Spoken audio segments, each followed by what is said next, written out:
Hello बच्चों, कैसे हो आप लोग सभी।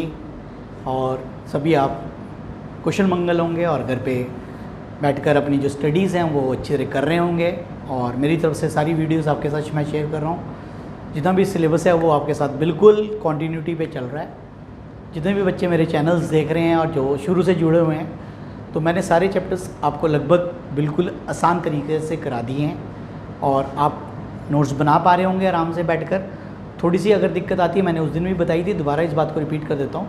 आप रिवर्स करके देख लें, रोक कर देख लें वीडियो को, तो आपको अगर कहीं वर्ड समझ नहीं आता, you can write to my comment box, I will try to explain it.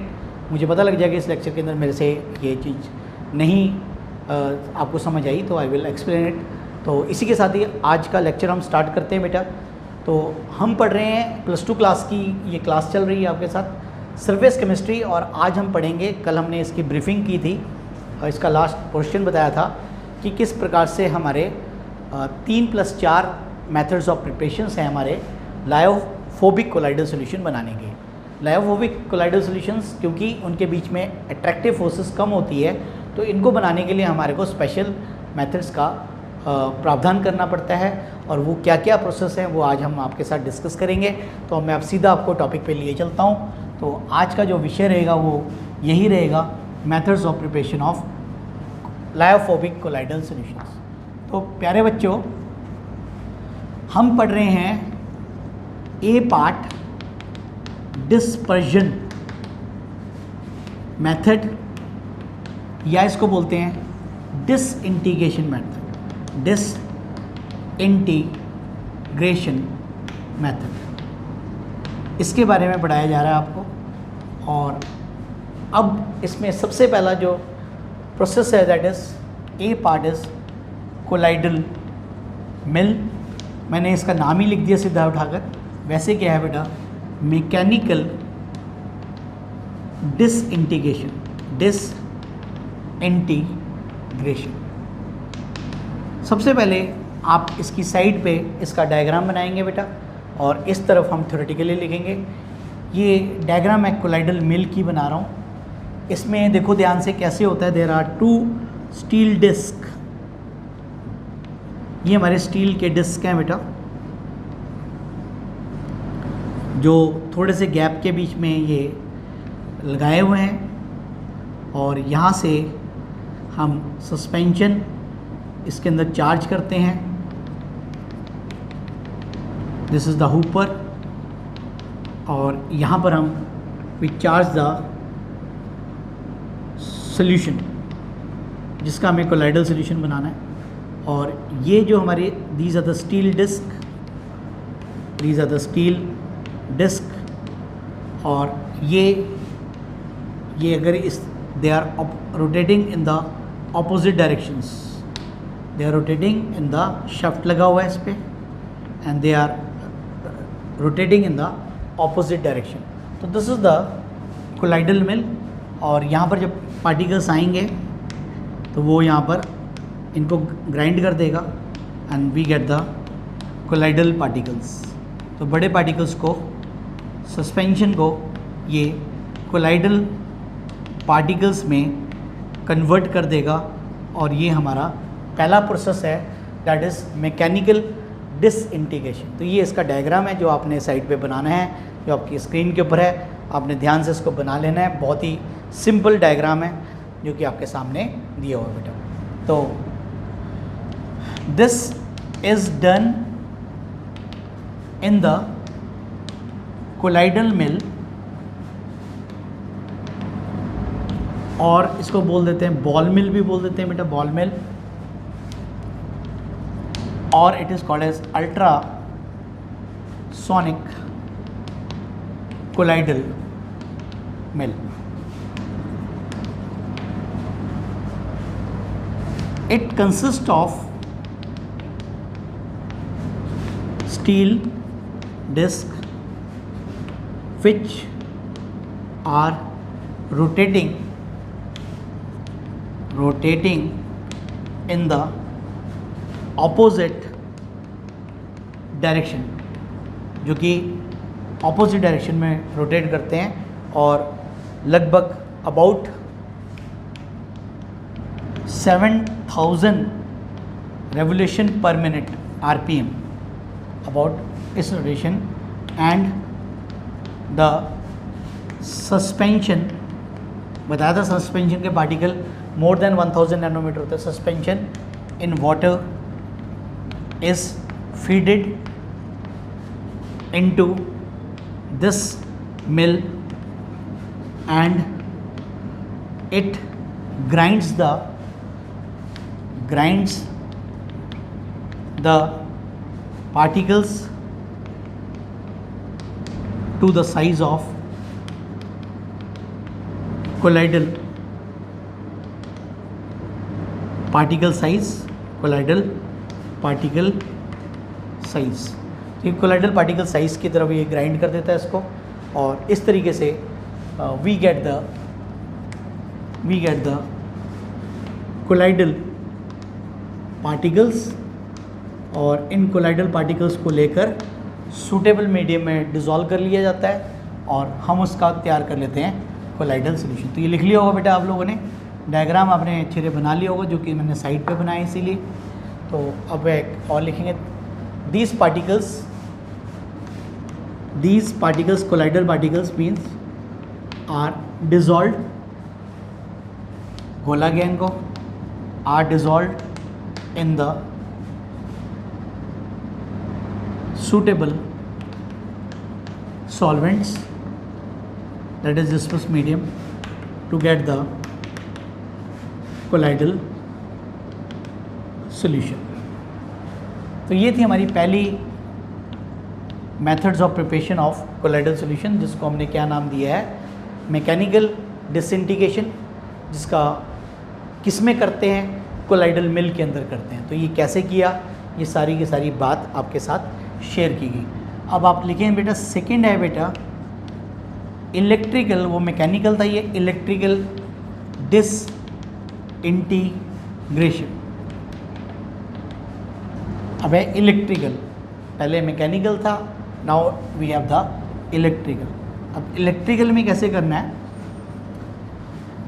और इसको और क्या कहा जाता है, it is also known as bridge arc method.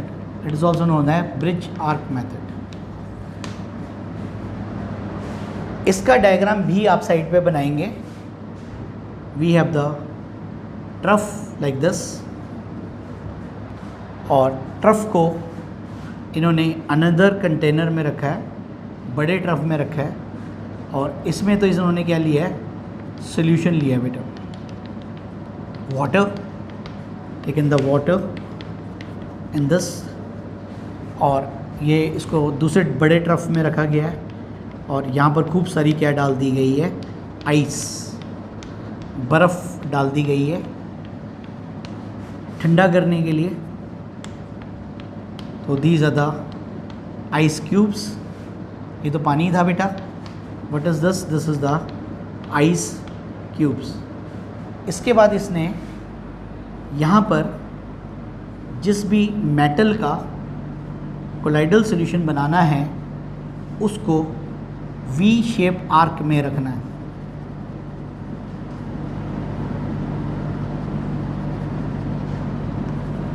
Like this,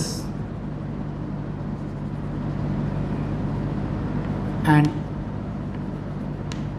these are connected with high voltage current. इसको हाई वोल्टेज करंट के साथ इसको जोड़ दिया गया बेटा. तो ये आपको इसका डायग्राम आ गया होगा समझ, कुछ ज़्यादा विशेष नहीं है. जब ये पास लेके आएंगे और हाई करेंगे तो यहाँ पर एक आर्क बन जाएगी, और आर्क बनने के कारण इसका नाम जो साइंटिस्ट था ब्रिज आर्क मेथड भी कहते हैं. तो ये क्या दिया है हमने, these are the metal electrodes. तो दिस इज़ योर डायग्राम. ये ड्रॉ द डायग्राम. पहले आप डायग्राम को बना लें, फिर मैं आपको इसका आराम से बना लें इसको, उसके बाद फिर मैं इसके आगे का यहाँ पर ब्रीफ बताऊँगा कि कैसे कैसे क्या किया हमने, और फिर ये भी टॉपिक हमारा जो है कवर हो जाएगा बेटा. This is your diagram. This method is use for the preparation of colloidal solution of metals like gold, silver,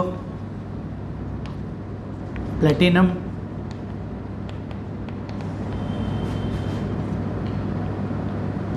etc. इस मेथड का प्रयोग हम मेटल्स के कोलाइडल सॉल्यूशन बनाने के लिए करते हैं. और अब आपने सारा लिख लिया होगा. मैं आपको अभी पूरा मैं रब कर देता हूँ बेटा. तो मुझे अब इसको पूरा लिखना है और आप साथ साथ लिखता रहूँगा और समझाता रहूँगा आपको. तो अब आप नोट करेंगे बेटा इसका पूरे complete notes. In this process the metals electrodes whose colloidal solution is going to prepare is dipped into the water, पानी के अंदर. The water taken in the trough, taken in the trough बेटा, TROUGH, and it is placed in another trough containing what? Pieces of ice.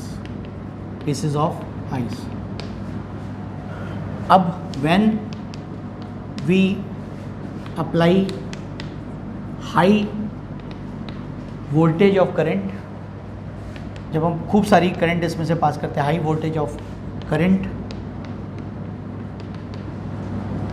Through the electrode के through हमने high voltage क्या करी, current pass करी. Due to the sparking and heat production the metal melts. Metal जो है क्या हो जाएगा बेटा, मेल्ट हो जाएगा, पिघल जाएगा बेटा. Metal melts and it get condense, साथ के साथ ही कंडेंस हो जाएगा due to low temperature. Hence we get the colloidal solution of the respective, जो भी हमने मेटल लिया है, जिसका भी इलेक्ट्रॉन, रिस्पेक्टिव मेटल. और इसमें लास्ट लाइन लिखेंगे, वी ऐड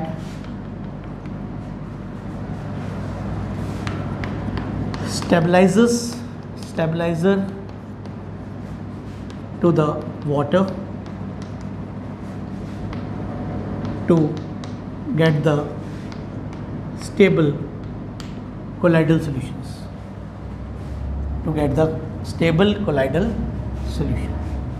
तो ये पूरा का पूरा कंप्लीट थ्योरेटिकल टॉपिक है बेटा. इसको एज इट इज़ लिखना है, एज इट इज़ याद करना है, to get the stable colloidal solutions.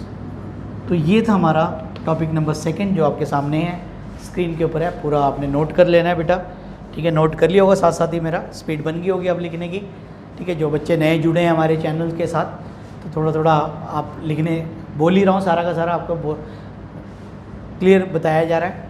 अब हम 3rd पॉइंट पे चलेंगे, दैट इज़ कॉल्ड है पेप्टाइजेशन मेथड.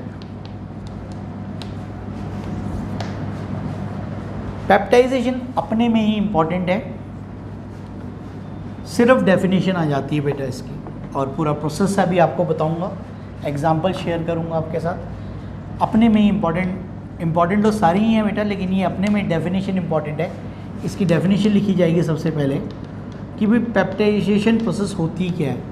बाकियों की डेफिनेशन नहीं थी, वो तो एक विधि है करने की, मैकेनिकल डिसइंटीग्रेशन, इलेक्ट्रिकल डिसइंटीग्रेशन, उसके आगे पार्ट से कैसे हमने उसको किया, इसका लेकिन पेप्टाइजेशन की डेफिनेशन है।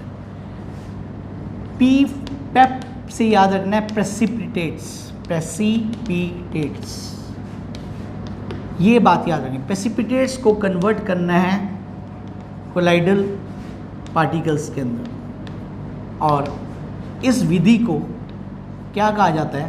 पेप्टाइजेशन कहा जाता है।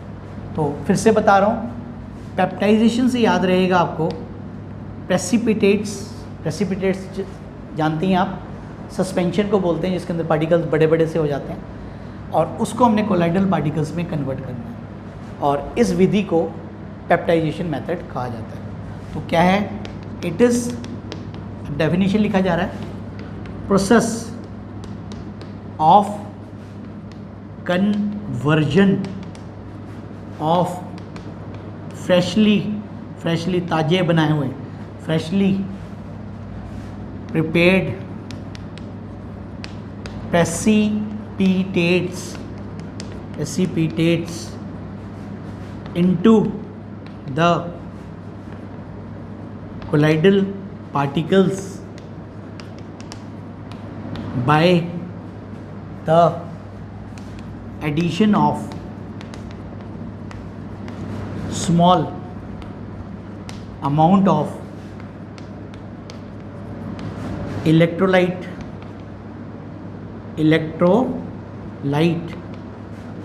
into it। इलेक्ट्रोलाइट मतलब क्या होता है? जो इलेक्ट्रिसिटी को कंडक्ट करता है उसे हम क्या बोलते हैं? Electrolyte, like NaCl, KCl, electrolyte into it is called as peptization process. तो ये सबसे पहले आपने डेफिनेशन याद करनी है, जैसा कि मैंने बताया कि यही पूछ लेता है पेपर के अंदर, पेप्टाइजेशन क्या होती है।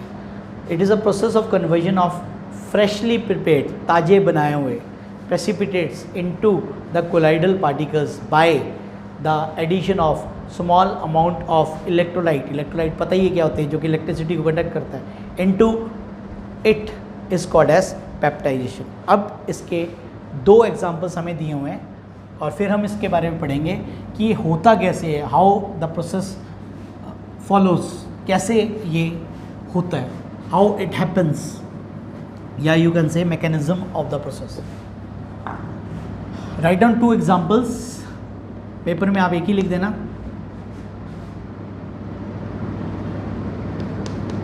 Precipitates of iron hydroxide is converted into, बदला गया इसको, converted into colloidal particles by the addition of small amount of electrolyte। कौन सा electrolyte? Iron chloride into it. तो फेरिक हाइड्रोक्साइड के प्रेसिपिटेट को कोलाइडल पार्टिकल्स के अंदर बदला जाता है by the addition of ferric chloride. It is in first example. You write down the second example. Precipitates of silver iodide, silver iodide जानते ही हैं, AgI को बोलते हैं, is converted into colloidal particles। इसको कोलाइडल पार्टिकल में बदला गया by the addition of, क्या डालेंगे? इलेक्ट्रोलाइट डालेंगे बेटे, by the addition of small amount of electrolyte potassium iodide और silver nitrate into it. KI भी डाल सकते हो या फिर आप क्या डाल सकते हो बेटा, सिल्वर नाइट्रेट। तो ये था हमारे 2 एग्जांपल्स पेप्टाइजेशन प्रोसेस के। अब हम डिस्कस करेंगे ये कैसे ये होता है, हाउ इट हैपन्स, भाई ये होता कैसे है, ठीक है। तो इसके लिए आप पूरी डिटेल जानकारी आपके साथ शेयर करूँगा। ये तो आर्टिकल तो हमारा क्लियर हो गया, पेप्टाइजेशन आएगा, आपने डेफिनेशन लिख देनी है और एक एग्जाम्पल लिख देना है। अब you can say cause of peptization process. You can say cause, you can say mechanism भी कह सकते हो इसको, कैसे हो रहा है। तो अब इसको थोड़ा सा पहले मैं लिख देता हूँ, फिर आपको समझाऊंगा, फिर इसका छोटा सा एक डायग्राम है 3 लाइनों का, वो बताया जाएगा और टॉपिक आपको बिल्कुल क्लियर हो जाएगा। तो देखो कैसे बेटा, when we add an electrolyte to the precipitates के अंदर आपने क्या डाला, electrolyte. The precipitate particles absorbs one type of ions over it। जब आपने प्रेसिपिटेट के अंदर इलेक्ट्रोलाइट डाला, जैसे इलेक्ट्रोलाइट हम समझ लेते हैं NaCl है, इनमें से पॉजिटिव या नेगेटिव आयन में से एक इसके ऊपर रख के क्या हो जाएगा, ऐड हो जाएगा। Then due to the accumulation of similar charge over it, there will be repulsions and the precipitate PPT will disintegrate into small particles, छोटे छोटे कणों में विभाजित हो जाएंगे। और छोटे छोटे कणों में विभाजित होने का मतलब it get converted into colloidal solution, get converted into colloidal particles. ये कोलाइडल पार्टिकल्स के अंदर कन्वर्ट हो जाएगा, it will get converted into colloidal particle. अब इसको समझ लेते हैं कैसे है बेटा। ये जो हमारे आयरन हाइड्रोक्साइड के पार्टिकल्स हैं बेटा, ये हमारे नेगेटिव पार्टिकल्स हैं। Iron hydroxide they are negative particles. Colloidal solution में से ये क्या करेगा, जो इलेक्ट्रोलाइट हम डालेंगे उसमें से ये पॉजिटिव चार्ज को अपनी तरफ अट्रैक्ट कर लेगा। पॉजिटिव आयंस, ये आयंस हैं बेटा, दीज आर आयंस। कहाँ से आए, फ्रॉम इलेक्ट्रोलाइट। ये क्या है, ये डायग्राम से सारी बातें समझ आएगी। ये रीज़न बताया जा रहा है कैसे ये प्रोसेस हो रहा है। अब इसमें सारी बातें लिखेंगे, देखो ध्यान से। दिस इज़ व्हाट, ये क्या है, फ्रेशली ताज़ा बनाया हुआ, फ्रेशली प्रिपेयर्ड प्रेसिपिटेट्स। और ये क्या है बेटा, आयंस ऑफ इलेक्ट्रोलाइट, जो आके इसके ऊपर ऐड हो गए। कब, जब हमने इसके अंदर क्या डाला हुआ है, इलेक्ट्रोलाइट डाला है, लाइक NaCl, KCl, कुछ भी आपने डाला है। अब आप देख रहे हैं कि इनके एक्युमुलेशन होने से इनके ऊपर जो रिपल्शंस की फोर्स लग जाएगी, this are the repulsive forces. और ये रिपल्सिव फोर्सेस इसको छोटे छोटे आयरन हाइड्रोक्साइड के पार्टिकल्स में तोड़ देगा। और तोड़ने के बाद ये नहीं कि इसके चार्ज यहाँ से ख़त्म हो जाएगा, चार्ज अभी भी रहेगा लेकिन थोड़ा सा दूर हो जाएगा। चार्ज इसमें अभी भी रहेगा बेटा, मैं फिर बता रहा हूँ, ध्यान रखनी है बात। चार्ज अभी भी रहेगा इसके ऊपर, ये चार्ज इनके ऊपर है जो इनको दोबारा जुड़ने से रोकेगा, ये बात भी याद रखनी है। चार्ज ख़त्म नहीं होगा लेकिन इनका जो स्पेस है वो फैल जाएगा, दूर हो जाएगा, रिपल्शंस नहीं रहेगी, लेकिन हाँ ये इनको रीज्वाइन करने से रोकेगा। It prevents the rejoining of, ये क्या है बेटा, कोलाइडल पार्टिकल्स। तो ये फ्रेशली प्रिपेयर्ड प्रेसिपिटेट से कोलाइडल पार्टिकल्स बनाने की कहानी है, जिस विधि को हमने नाम दिया है पेप्टाइजेशन प्रोसेस या मेथड, पेप्टाइजेशन। तो ये पूरी कहानी है, हमारी मैकेनिज़्म है किसकी बेटा, हमारे कैसे हमने क्या बनाया, फ्रेशली प्रिपेयर्ड प्रेसिपिटेट्स को कन्वर्ट किया किस में, कोलाइडल पार्टिकल्स के अंदर। तो ये इधर साइड पे कोलाइडल पार्टिकल, हर चीज़ आपके क्लियर है, ये पूरा डायग्राम आपको क्लियर है, और ये पूरी की पूरी आपको जो मैंने मैकेनिज़्म बताई है, तो this is the mechanism of this, ठीक है, ऑफ पेप्टाइजेशन। और ये रीज़न भी है, कॉज, कि भाई कैसे ये हो रहा है। तो ये था पूरा का पूरा आज का टॉपिक, डिस्पर्जन या इंटीग्रेशन मेथड, जिसके अंदर हमने सबसे पहले मैकेनिकल डिसइंटीग्रेशन पढ़ा, उसके बाद मैंने आपको इलेक्ट्रिकल डिसइंटीग्रेशन पढ़ाया, और लास्ट में मैंने आपको पढ़ाया, ये अलग सा वर्ड है इसीलिए पेपर में आता है, ज़्यादा आता है, पेप्टाइजेशन। तो बच्चे भूल जाते हैं। मैंने पेप्टाइजेशन का एक सिंपल सा उपाय बताया है, क्या, प्रेसिपिटेट से याद रखना है, पेप्टाइजेशन को माइंड में रखना है कि घुमाना है। पेप्टाइजेशन मीन्स प्रेसिपिटेट्स, प्रेसिपिटेट से कोलाइडल सोल्यूशन बनाना by the addition of electrolyte is called as peptization. तो इस तरीके से आप इसकी डेफिनेशन बना पाओगे, एग्जाम्पल लिख पाओगे, और ये तब लिखना है जब आपके पास आता है मैकेनिज़्म या कॉज ऑफ पेप्टाइजेशन पूछा जाता है, तब ये आपने आर्टिकल करना है। ये उसके साथ अटैच अलग है ये पार्ट, ठीक है, टॉपिक में तो एक साथ है, लेकिन पेप्टाइजेशन लिखने के बाद 3 लाइनों के बाद एग्जाम्पल एक लिख देना है, पहला लिख दो चाहे दूसरा लिख दो, 2 एग्जाम्पल्स कराएं, और ये तब लिखना है जब आपसे कॉज पूछा जाए, तो तब लिखना है, अदरवाइज़ नहीं लिखना, ठीक है। तो ये था हमारा आज का विषय, और आप देख रहे हैं माइंड योर साइंस चैनल, और thank you for watching my channel. और इसी तरीके से आप अपने नोट्स बनाते रहें, कंप्लीट करते रहें।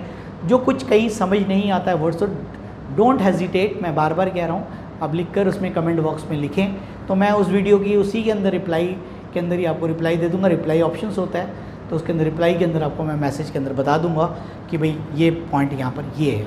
तो again thank you for watching my channel, thank you.